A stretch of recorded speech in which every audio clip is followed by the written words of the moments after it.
Dalam nama Yesus kami berdoa, firman yang hidup itu. Haleluya. Amin. Silakan duduk kembali Bapak Ibu Saudara. Shalom. Shalom. Puji nama Tuhan. Kesempatan ini kita boleh bersama-sama kembali datang memuji dan menyembah Tuhan. Dan saat ini untuk mempersingkat waktu, mari saya mengajak kita sama-sama membuka kebenaran firman Tuhan yang sama-sama kita akan baca dan renungkan. Mari kita buka sama-sama dalam Injil Markus pasal yang keempat.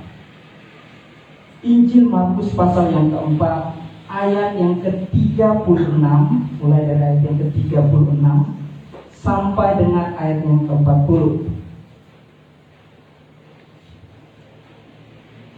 Injil Markus pasal 4 ayat 36 sampai dengan ayat yang ke-40. Kalau Bapak Ibu Saudara sudah temukan, kita akan baca bagian ini bersama-sama. Dalam hitungan ketiga kita akan baca bersama-sama mulai ayat yang ke-36. 2, 3. Mereka meninggalkan orang banyak itu, lalu bertolak dan membawa Yesus beserta dengan mereka dalam perahu di mana Yesus telah duduk, dan perahu-perahu lain juga menyertai Dia. Lalu mengamuklah taufan yang sangat dahsyat, dan ombak menyembur masuk ke dalam perahu, sehingga perahu itu mulai penuh dengan air. Pada waktu itu Yesus sedang tidur di gurita di sebuah tilam.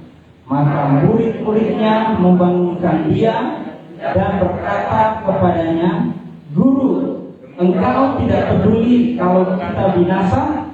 Ia pun bangun, menghardik angin itu, dan berkata kepada danau itu, "Diam, tenanglah." Lalu angin itu reda, dan danau itu menjadi teduh sekali. Lalu ia berkata kepada mereka, "Mengapa kamu begitu takut? Mengapa kamu tidak percaya?" Nah, Bapak Ibu Saudara, kejadian yang dialami oleh murid-murid Yesus dalam pembacaan kita di atas ini merupakan gambaran mengenai badai yang sering kita alami dalam kehidupan kita. Dalam menyeberangi lautan kehidupan, tidak selamanya kita akan mengalami cuaca yang cerah. Kadangkala kita akan mengalami cuaca yang buruk. Tidak selamanya bahwa tiap pagi itu matahari akan selalu muncul. Contohnya pada pagi hari ini. Sekalipun dengan cuaca yang kurang bersahabat, tetapi kita mau bersyukur di dalamnya. Ada kalanya bahwa badai datang menerpa hidup kita, sebagaimana yang dialami oleh murid-murid Yesus. Badai yang datang merupakan suatu hal yang bisa membuat kita semua menjadi gentar dan goyah. Saya tidak tahu badai seperti apa yang Bapak Ibu Saudara sudah alami dalam kehidupan ini, atau yang sedang Bapak Ibu Saudara alami sekarang ini. Tapi kalau belajar dari pengalaman saya secara pribadi, Bapak Ibu Saudara, kalau saya menceritakan bagaimana pengalaman-pengalaman berjalan bersama Tuhan, bagaimana Tuhan membentuk kehidupan saya melalui akan tidak hanya sesuatu yang kelihatannya baik bagi saya, tetapi juga kadang hal-hal yang bagi saya itu tidak mengenakan, tetapi justru itu dipakai oleh Tuhan untuk membentuk saya secara pribadi. Waktu kecil Bapak Ibu Saudara, waktu sudah bisa mulai merangkak, ya sudah bisa pegang di dinding jalan gitu sambil tertatih-tatih. Itu satu kali tetangga kami waktu di kampung tempat saya tinggal itu mengadakan syukuran, ya orang Muslim, rumah panggung. Nah, waktu itu Bapak Ibu Saudara, tanpa diketahui orang tua karena sudah sibuk bantu sana sini, akhirnya saya juga sibuk sendiri dengan urusan. Jalan sana sini, akhirnya jatuh. Nah, ternyata dinding yang harus dipakai untuk dinding rumah panggung itu ternyata belum dipakai, cuma dipasang begitu saja. Ya namanya jagoan ya. mau tes diri seperti Superman bisa terbang tidak. Tapi belum tahu waktu itu saudara. Akhirnya jatuh. Waktu jatuh, kepala terangkut di batu. Dan akhirnya Bapak Ibu Saudara ini cerita sedih ini. Jadi waktu terangkut Bapak Ibu Saudara dibawa ke rumah sakit. Akhirnya mulai dari situ Bapak Ibu Saudara, akhirnya saya divonis geger otak. Nah, mulai dari kecil itu, bayangkan sampai saya SD, SMP bahkan sekali-kali saya mengalami geger otak itu. Kalau sakit itu datang Bapak Ibu Saudara, di mana saja saya ada, sedang main kah, sedang belajar kah, aduh, itu sepertinya semuanya terputar. Tidak hanya kepala saya, tapi semua yang saya lihat itu terputar. Akhirnya pusing sekali, sakit, sehingga membuat saya harus jatuh di tempat, kadang sampai pingsan. Nah, keadaan ini yang saya alami Bapak Ibu Saudara. Tidak sampai di situ. Waktu saya sekitar kelas 2 SD, itu saya ingat sekali karena itu pertengahan bulan untuk penaikan kelas itu, setengah tahun saya tidak masuk sekolah. Dan akhirnya saya untungnya puji Tuhan dikasih naik kelas, tapi naik percobaan, naik ke kelas 3. Karena apa? Karena ini jagoan lagi Bapak Ibu Saudara. Ini tetangga punya usaha minyak tanah, itu jual minyak tanah. Setelah dikasih turun dari mobil, terus di pangkalan itu, saya lihat ini tetangga saya ini hebat sekali dia. Itu isap dari selang itu, kasih pindah ke jerigen itu, minyak tanahnya itu, saya lihat, wah hebat sekali. Nah waktu dia masuk, saya pergi coba Bapak Ibu. Saya pergi isap juga. Tapi saya kan tidak tahu harus dibuang atau ditelan, tapi waktu itu saya telan. Tidak mau, dia datang saya lari. Pergi main sepanjang hari, tidak terjadi apa-apa. Tapi malamnya Bapak Ibu Saudara, aduh, badan saya ini seperti kebakaran, seperti dibakar semuanya, panas sekali. Dan akhirnya karena rumah kami juga waktu itu masih agak jauh dari rumah sakit, hampir terlambat. Paginya baru dibawa, tapi malam itu sudah dikasih minum air kelapa. Meskipun sudah minum, tapi karena terlalu banyak minyak tanah yang masuk, akhirnya hampir tidak tertolong. Tapi puji Tuhan, ternyata Tuhan masih sayang. Ya dokter bilang, waduh ini sedikit lagi dia lewat ini Bu, kalau tidak cepat ini ya sudah. Tapi puji Tuhan masih bisa berdiri sampai hari ini. Semua karena karunia Tuhan. Tidak sampai di situ Bapak Ibu Saudara. Waktu saya kuliah Bapak Ibu Saudara, sebelum kuliah itu saya masih SMA, mama saya harus meninggal. Saya ingat tanggal meninggalnya itu tanggal 26 Desember. Itu bersamaan dengan, kalau Bapak Ibu Saudara mengikuti tsunami di Aceh, nah itu jadi saya ingat sekali tanggal 26 Desember. Itu di depan mata saya, mama saya akhirnya meninggal. Setelah saya kuliah, di semester awal itu papa saya juga akhirnya meninggal. Jadi di usia yang masih sangat muda, akhirnya harus tinggalkan kedua orang tua. Dan di semester awal juga itu Bapak Ibu Saudara, waktu saya kuliah, itu saya mengalami kecelakaan sampai hampir semua muka saya, badan saya ini remuk, tidak berbentuk lagi, tidak kelihatan segagah seperti sekarang ini. Hancur. Karena apa? Tabrakan sama orang yang mabuk. Saya tahunya dia mabuk. Waktu kami sama-sama dibawa ke rumah sakit, dan dokter polisi yang menangani di sana bilang, temanmu tabrakan itu ternyata dia dalam keadaan mabuk. Waktu itu saya pikir saya juga sudah lewat, karena waktu tabrakan itu tiba-tiba gelap, mata gelap. Ini saya buka mata, saya pikir saya sudah ada di alam lain. Ternyata saya di rumah sakit. Hancur semua Bapak Ibu Saudara. Tidak hanya sampai di situ, pengalaman yang bagi saya juga tidak mengenakan saya alami ketika saya dalam pelayanan. Itu ketika saya ada di Papua Bapak Ibu Saudara, saya dipercayakan untuk membawa tim dari Jakarta untuk melayani di sebuah desa pedalaman. Dari tempat saya penempatan itu ada sekitar 2 jam lagi untuk masuk ke dalam sekali di pedalaman Papua. Tapi sebelum sampai Bapak Ibu Saudara, kami mengalami kecelakaan. Mobil yang kami tumpangi itu akhirnya terbalik. Kalau Bapak Ibu Saudara senang menonton film mobil-mobil yang face to face itu, kelihatan kayak itu terbalik-balik. Tapi kami yang di dalam tidak merasakan. Cuma mobil yang kami temani yang ada di bagian belakang kami itu melihat mobil kami itu berputar-putar di atas. Cuman yang paling saya takutkan waktu itu Bapak Ibu Saudara, karena satu daripada anggota tim kami tidak ada di dalam mobil waktu mengalami kecelakaan. Ternyata dia terlempar keluar. Dan waktu itu saya pikir, aduh sudah tertindih mobil, pasti sudah mati. Karena anaknya sudah menangis, menjerit cari mamanya. Dan puji Tuhan ternyata dia terlempar keluar agak jauh dari posisi mobil yang jatuh. Dan puji Tuhan kami semua selamat. Menurut pengakuan orang-orang yang ada di kampung itu Bapak Ibu Saudara, kami baru yang pertama yang bisa selamat dari kecelakaan di tempat itu. Karena seringkali terjadi kecelakaan di tempat itu, tidak ada seorang pun yang selamat. Baru kami yang selamat, dan selamat itu semua. Sekalipun kami semua mengalami luka-luka. Waktu itu disarankan oleh anggota tim bahwa kita kembali saja. Kita kembali ke kota Jayapura dulu untuk pengobatan. Nanti ini pelayanan ini selanjutnya nanti baru kita teruskan.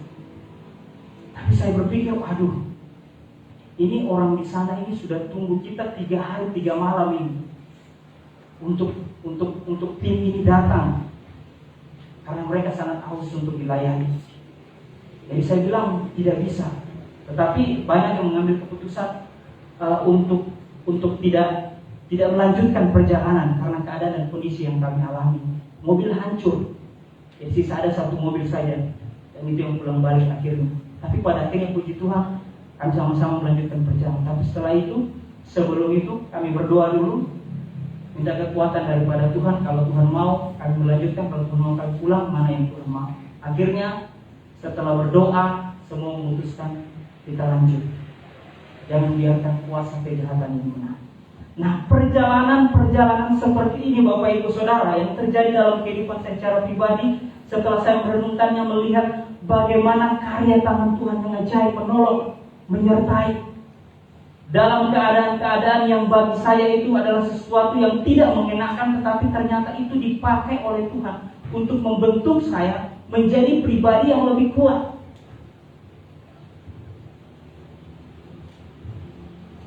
Saya tidak tahu keadaan seperti apa yang Bapak Ibu Saudara alami. Mungkin ada yang mirip-mirip atau bahkan lebih parah daripada yang saya alami. Tapi ketahuilah Bapak Ibu Saudara, bahwa kadang itu pun dipakai oleh Tuhan untuk membuat kita lebih kuat dan teguh untuk menghadapi tantangan-tantangan yang akan jauh lebih berat ke depan. Dan Tuhan pun tahu bahwa ketika kita mengalami hal seperti itu, Tuhan tahu bahwa kita mampu dan kita sanggup untuk menanggung itu. Bicara tentang menghadapi badai kehidupan Bapak Ibu Saudara, kalau belajar dari murid-murid Yesus di sini, kita melihat dalam pembacaan kita bahwa ketika badai datang menerpa dan perahu mulai dimasuki air, hal pertama yang mereka lakukan, para murid ini bukanlah keluar dari perahu dan terjun ke air. Tapi hal yang menarik Bapak Ibu Saudara, yang bisa juga menjadi tolakan atau pegangan setiap kita, bahwa ketika badai itu mengamuk, topan itu mengamuk, hal pertama sekalipun dalam ketakutan dan kegentaran yang dialami para murid, dia datang pada siapa? Dia datang mencari Yesus. Kalau kita lihat di sana. Begitu juga dengan hidup kita. Jika kita menghadapi suatu masalah, kita tidak boleh lari atau meninggalkan masalah yang kita hadapi. Karena jika demikian, kita akan keluar dari rencana Allah. Cari Yesus untuk mendapat jawaban atas masalah kita. Seringkali Bapak Ibu Saudara, ketika kita menghadapi tantangan persoalan, apalagi kalau menurut kita, aduh, sudah tidak bisa lagi di luar kemampuan kita ini. Hal yang pertama yang akan kita lakukan, biasanya kebanyakan orang, tanpa terkecuali orang-orang yang berkecimpung juga di dunia agama, termasuk hamba-hamba Tuhan, kadang-kadang melupakan Tuhan. Datang mencari dulu siapa, oh ada keluarganya yang dekat, minta tolong dulu sama itu. Oh ada orang ini, keluarga kita yang ini. sahabat kita yang ini, mari kita minta tolong sama. Tapi kita lupa Bapak Ibu Saudara, bahwa ada penolong kita yang sejati. Oleh karena itu kebenaran ini mau mengingatkan kepada setiap kita bahwa ketika kita menghadapi badai kehidupan ini, hal pertama yang bisa kita lakukan sebagaimana dilakukan oleh para murid adalah datang pada Yesus, berdoa pada Yesus. Kadang-kala juga kita sebagai orang-orang percaya kebanyakan datang mencari hamba Tuhan lebih dahulu. Sebenarnya tidak salah. Tapi Bapak Ibu Saudara, ada hal yang lebih penting daripada itu, dan Tuhan mau kita secara pribadi, lepas pribadi itu dapat membina dan membangun hubungan dengan Dia, bertumbuh menjadi dewasa. Bagaimana kita ketika kita menghadapi akan badai kehidupan itu, pribadi yang pertama kita cari adalah datang pada Yesus. Cari Yesus, berdoa kepada Yesus. Satu pujian yang katakan, Yesus itu hanya sejauh doa. Ketika engkau berseru dan berdoa kepadanya, Tuhan ada di sana, Tuhan hadir di sana. Tangannya bersedia untuk menolong setiap kita. Ketika murid-murid Yesus datang mencari Dia, kita melihat apa yang terjadi selanjutnya. Yesus mengambil alih seluruh keadaan yang terjadi hanya dengan sepatah kata saja, maka badai itu pun reda. Persoalan berat apa yang sedang kita alami hari-hari ini Bapak Ibu Saudara? Pengalaman murid-murid ini membuktikan bahwa ketika dia datang kepada Yesus, berseru kepada Yesus, memanggil nama Yesus itu, Tuhan akhirnya mengambil alih persoalan, keadaan, situasi, kondisi yang sedang dilanda badai itu. Sehingga ketika Tuhan hadir di sana, maka yang tadinya takut akhirnya perlahan demi perlahan berubah menjadi suatu kekuatan, suatu sukacita, suatu damai sejahtera. Karena apa? Karena ada pertolongan dan tangan Tuhan di sana yang menyertai. Ketika kita datang mencari Yesus, Dia akan turun tangan mengambil alih seluruh masalah kita. Dia akan memberikan jalan keluar bagi kita. Ini hal yang pertama. Bagaimana kita menghadapi akan badai kehidupan. Jangan pernah lupakan, selalu yang menjadi prioritas, datang cari Yesus, datang kepada Yesus. Dalam bentuk apapun ketika engkau datang dan ingat kepada Dia, ada tangan Tuhan di sana yang siap untuk menolong dan menyertai engkau. Yang kedua Bapak Ibu Saudara, yang bisa kita lakukan ketika kita menghadapi badai kehidupan adalah membangkitkan akan roh kita. Badai yang menerpa perahu Yesus dan murid-muridnya membuat murid-muridnya sangat ketakutan. Dalam Mazmur pasal 42 dan 43 Bapak Ibu Saudara, kalau lihat secara keseluruhan menceritakan kondisi pemazmur yang sedang dalam keadaan yang sangat mencekam. Karena apa? Karena mereka sedang dikejar-kejar oleh musuhnya. Sama seperti badai yang menakutkan yang sedang dialami oleh murid-murid Yesus dalam pembacaan kita hari ini. Pemazmur mengatakan kepada jiwanya untuk tidak gelisah dan berharap kepada Allah. Dalam pasal 42 ayat 6, ayat 12 dan pasal 43 ayat 5 Bapak Ibu Saudara.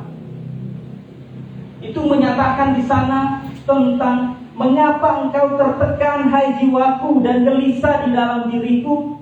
Berharaplah kepada Allah sebab aku akan bersyukur lagi kepadanya, penolongku dan Allahku. Di tengah-tengah keadaan yang menakutkan itu, pemazmur mau mengajarkan kepada setiap kita, mari kita meneguhkan akan setiap roh kita, meneguhkan akan jiwa iman kita kepada Tuhan. Seolah-olah dia berbicara kepada dirinya sendiri dan mengatakan kepada dirinya, jangan takut, jangan goyah. Ada Tuhan di sana yang akan menjadi penolong. Ada Tuhan di sana yang akan menyertai setiap langkah kita. Manusia batinnya kita roh kita harus senantiasa lebih kuat dibandingkan dengan manusia jasmani kita. Roh kita juga harus lebih kuat dibanding dengan jiwa kita, karena jiwa manusia itu terdiri dari pikiran, perasaan, kehendak, mudah sekali terpengaruh oleh keadaan sekitar. Jadi ketika masalah datang, jiwa kita itu akan merespon dengan segala hal-hal yang berbau dengan ketakutan, gelisah, dan kekhawatiran. Oleh karena itu, melalui pemazmur ini, seperti pemazmur katakan, dia katakan kepada jiwanya, dia katakan kepada dirinya, jangan takut. Ada Tuhan di sana yang akan menolong dan menyertai kita.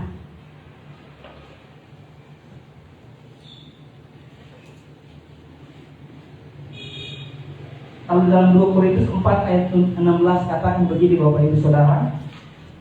Sebab itu kami tidak tawar hati, tetapi meskipun manusia lahiriah kami semakin merosot, namun manusia batinia kami dibaharui dari sehari ke sehari. Paulus juga memperkatakan ini kepada dirinya, menguatkan dirinya dan menguatkan orang-orang yang mendengarkan dia pada waktu itu. Sekalipun tubuh kita semakin merosot secara jasmani, tapi jangan biarkan batinia kita, roh kita juga semakin merosot. Tapi justru harus semakin teguh dan kuat di dalam Tuhan.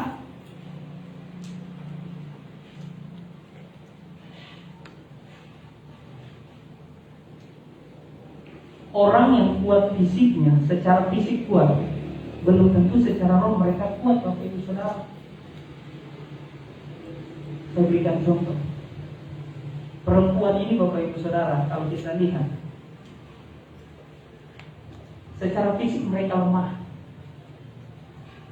kalau dibanding dengan laki-laki. Meskipun ada 1-2 orang juga yang perempuan yang strong secara fisik, tetapi mayoritas perempuan itu lebih lemah dibanding dengan laki-laki.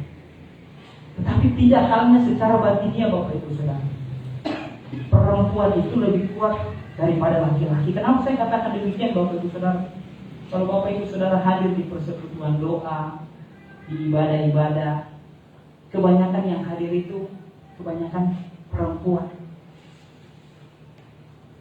Mau denominasi apapun, gereja manapun, yang namanya ibadah doa itu kebanyakan pasti pendoanya itu perempuan dibanding laki-laki. Ini membuktikan bahwa perempuan itu secara batinnya lebih kuat, lebih strong daripada laki-laki. Saya juga sedang memikirkan, Bapak Ibu Saudara, kenapa ya? Saya lihat dalam kehidupan saya lihat kalau suami istri itu, Bapak Ibu Saudara, kalau dia sudah umur parubaya begitu, 40-an ke atas, 50, 60. Kalau pasangannya meninggal, kalau yang laki-laki meninggal, bahkan dari muda pun, perempuan itu masih kuat bertahan, Bapak Ibu Saudara. Tetapi kalau perempuan yang duluan meninggal, terus suaminya masih ada, kalau tidak menikah, laki-laki itu akan cepat meninggal. Baru-baru berapa waktu yang lalu, salah seorang keluarga kami juga seperti itu. Istrinya meninggal duluan. Tidak lama kemudian suaminya ikut. Mereka laki-laki merasa kesepian, tidak ada lagi teman. Tapi beda halnya dengan perempuan. Makanya kalau mau dihitung-hitung lebih banyak janda daripada duda. Mereka lebih kuat secara batiniah, mereka lebih kuat dibanding dengan laki-laki. Tetapi ini juga sebenarnya bukan tanpa alasan, Bapak Ibu Saudara. Karena Alkitab juga mengatakan bahwa perempuan itu diciptakan sebagai penolong untuk laki-laki, loh. Logikanya bahwa penolong itu pasti lebih kuat daripada yang ditolong. Kita ini laki-laki yang ditolong, penolong kita adalah perempuan. Secara logika ya pasti lebih kuat yang menolong daripada yang ditolong. Berdasarkan ini juga kita bisa melihat bahwa secara roh perempuan itu lebih kuat. Secara batinnya perempuan itu lebih kuat daripada laki-laki. Tapi kebenaran hari ini mau mengingatkan kepada setiap kita bahwa ketika kita menghadapi badai kehidupan, kehilangan orang yang kita sayangi, kehilangan yang lain-lain, bahkan keadaan kondisi ekonomi yang carut marut, keadaan kondisi kehidupan yang sedang berada di titik terendah, kuatkan roh. Katakan kepada jiwa bahwa ada Tuhan di sana. Jangan takut, Tuhan pasti menolong. Biasanya di sini perempuan sangat berperan untuk menguatkan keluarganya, menguatkan suaminya kalau dalam keadaan terpuruk. Disinilah peran sebenarnya. Bagaimana secara batinnya perempuan akan menguatkan dan meneguhkan keluarga untuk menghadapi badai-badai kehidupan ini, sehingga tiba di satu titik di sana Tuhan akan mengangkat, menolong, menyertai dan membuat dia bangkit kembali. Ini yang Tuhan mau bagi setiap kita. Nah, sebagai orang percaya Bapak Ibu Saudara, dalam keadaan orang tua berada di tempat yang jauh dari keluarga, menjadi seorang perantau, banyak di antara kita yang merantau. Seharusnya ini membuat kita tidak sulit untuk dapat menyatakan kepada jiwa kita bahwa untuk tidak gelisah, tetapi terus berharap kepada Allah, karena ada Allah di sana yang akan menolong dan menyertai. Seharusnya tidak sulit. Mengapa tidak sulit, Bapak Ibu Saudara? Karena itu pengalaman saya secara pribadi sebagai orang yang masih membutuhkan dukungan dari orang tua, membutuhkan orang-orang terdekat. Biasanya kita sebagai anak itu lalu berangkat sekolah atau keluar ke daerah, dukungan dari orang tua itu entah dari segi moral, entah dari segi materi itu sangat kita perlukan. Tapi bagaimana kalau dukungan seperti itu tidak ada lagi? Bagaimana kalau kita berada di daerah yang tidak ada seorang pun secara ini tidak memiliki keluarga di sana? Kita menjadi orang asing, kita menjadi orang perantau. Sebagai orang-orang percaya, perlu kita pahami dan mengerti bahwa ada satu penolong yang setia. Katakan kepada jiwamu, ada Tuhan di sana. Tidak usah takut, tidak usah gentar.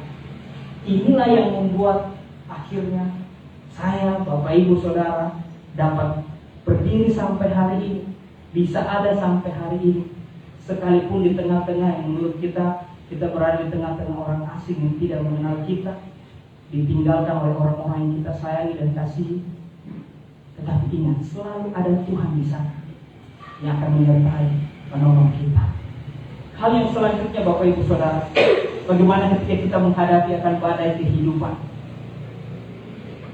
Ternyata di tengah-tengah masalah persoalan yang Tuhan izinkan, kadang-kadang Tuhan pakai itu untuk kita dapat menggali semua potensi yang ada dalam diri kita.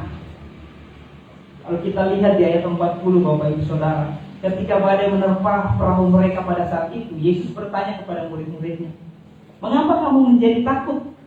Mengapa kamu tidak percaya?"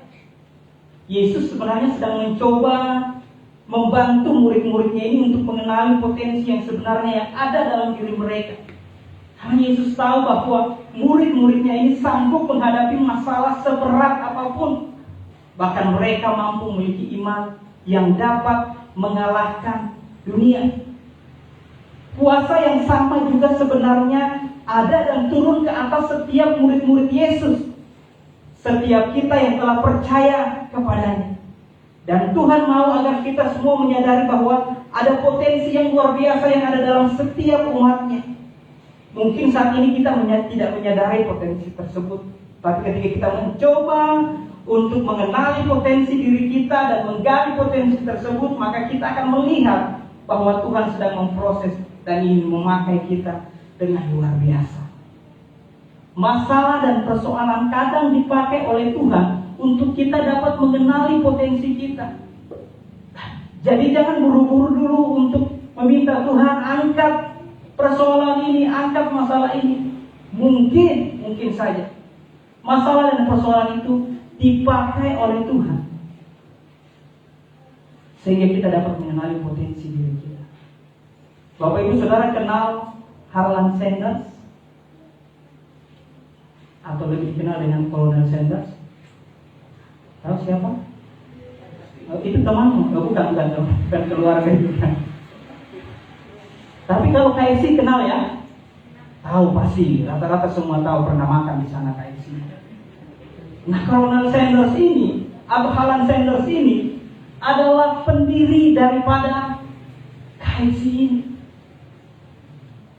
Dia adalah founder pertama daripada KFC ini. Setelah saya mendengar dan membaca kisahnya, Bapak Ibu Saudara, saya pikir saya lebih sulit, ternyata dia lebih sulit lagi. Di usia 6 tahun, Bapak Ibu Saudara, bayangkan, bapaknya sudah meninggal. Bapaknya meninggal, otomatis mamanya yang jadi tulang punggung. Harus membayar semua keluarga. Dia punya adik laki-laki dan punya adik perempuan. 3 bersaudara dia. Ketika mamanya harus pergi, dia dapat tugas sebagai anak tertua untuk bagaimana menjaga adiknya dan kasih makan adiknya. Dari usia 6 tahun, Bapak Ibu Saudara. 12 tahun dia katakan, saya tidak mau sekolah lagi. Bukan tanpa alasan, karena kesulitan ekonomi yang dialami. Dia berusaha untuk membantu mamanya mencari uang.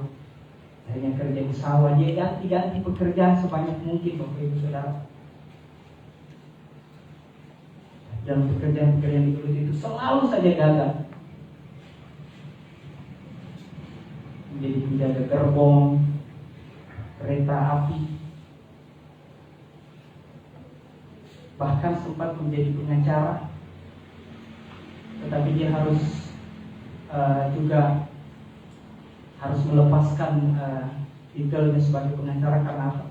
Karena dia bertengkar dengan kliennya yang harusnya dibela, malah bertengkar dengan dia, sehingga karirnya di dalam hukum itu akhirnya tamat. Dia kerja di asuransi, kerja di pemadam kebakaran.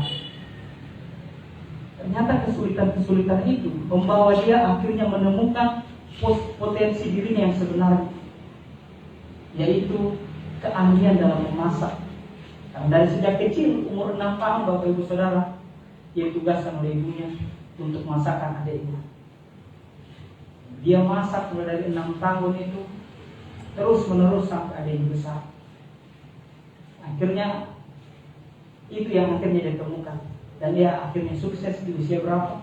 73 tahun. Cukup lama dalam penantian. Tetapi ini yang saya mau katakan melalui kebenaran ini, bahwa kadangkala bahwa dalam masalah, dalam badai kehidupan yang Tuhan izinkan, Tuhan mau kita menggali potensi diri kita. Karena Tuhan ada di sana siap untuk menolong dan menyertai. Waktu saya kuliah, Bapak Ibu Saudara, saya merenungkan kita ini mahasiswa, kadang potensi diri kita sebenarnya keluar itu ketika menjelang mau kumpul tugas. Jadi awal itu tidak tahu bagaimana caranya kerjakan ini, bagaimana polanya, bagaimana bentuknya dan lain sebagainya. Tapi ketika mau dikumpul, Bapak Ibu Saudara, sepertinya semua kepintaran itu, keahlian semua keluar. Entah keahlian yang bagus atau yang tidak bagus, semuanya keluar. Mau dengan cara licik, cara benar, semua keluar. Potensi itu keluar. Justru dalam keadaan tertekan, dalam keadaan menghadapi masalah. Dari situ saya merenungkan bahwa ternyata kadang hal-hal seperti ini Tuhan pakai. Ketika kita dalam keadaan masalah, ketika kita dalam keadaan persoalan, ketika kita dalam keadaan tertekan, justru di situ Tuhan mau kita belajar untuk mengenali apa yang menjadi potensi diri kita. Sehingga ketika kita mengenal potensi diri kita, maka kita dapat mengembangkan itu. Dan kita bisa pakai untuk selain untuk diri kita, untuk dia menjadi berkat bagi keluarga, orang-orang terdekat kita, orang-orang di sekitar kita. Saya tidak tahu dengan pengalaman Bapak Ibu Saudara, Mungkin pengalaman Bapak Ibu Saudara juga hampir mirip. Dalam kesulitan, kesusahan, masa kecil karena persoalan dan masalah kondisi keluarga dan lain sebagainya. Tapi ketahui bahwa itu juga Tuhan pakai untuk membentuk kita menjadi seorang pribadi sehingga kita dapat mengenali potensi diri kita. Sehingga kita menjadi orang-orang di mana Tuhan mau kita bisa menjadi berkat. Nah, biarlah kebenaran ini boleh menolong dan memimpin setiap kita Bapak Ibu Saudara untuk senantiasa tetap kuat dan teguh di dalam menghadapi akan badai kehidupan kita. Jangan pernah lupa untuk datang pada Yesus. Kuatkan dan teguhkan roh sebagaimana Mazmur katakan. Dan mari melalui akan masalah persoalan itu, kita pakai itu untuk mengenali setiap potensi diri kita. Firman Tuhan memberkati. Mari kita berdoa.